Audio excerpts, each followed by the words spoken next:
But isn't the point about a young boy that says Shazam and becomes a superhero? That's just like, that's what kids want, because you can relate to that way more than a guy who's just, or a girl who's just incredibly powerful. Yeah.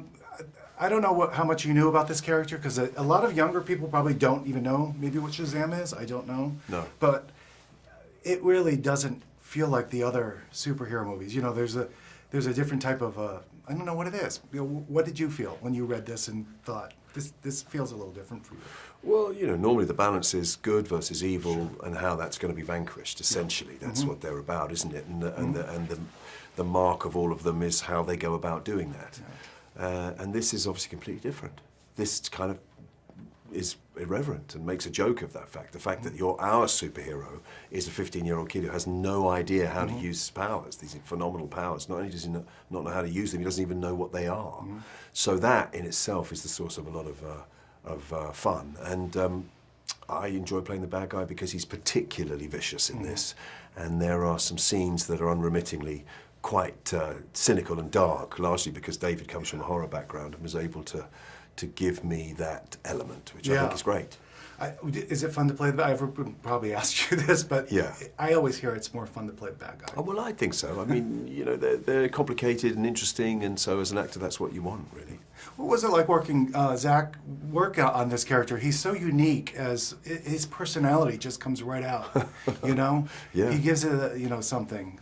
But what was it like? Well, he gives it himself, because he does have that quality in himself, that he has a view of the world, I think, that is very open and honest and inquisitive, and he's just, you know, it doesn't surprise me at all that he was cast in that role, because he has that element in himself. I actually saw you walking through the lobby yesterday, because there were young guys that were walking, and they did a double take, and they were like, do you know what that is? You must get that a lot. You're very recognizable. You've been in so many things. Yeah. But do they come up for Kingsman, and you get the young ones probably that like geek out and... Yeah, well, you know, when you've been around for a while and done a few bits and pieces, somebody will have seen you in something. And I've had a recent run of movies that I've really enjoyed making that people seem to really like, whether it's Kingsman or Grimsby or Sherlock Holmes or Kick-Ass, you know, whatever they are. There's something in there for everybody. And I do like to mix it up. I like to try and do lots of different things, and that tends to bring you quite a wide variety of people who know you from different stuff.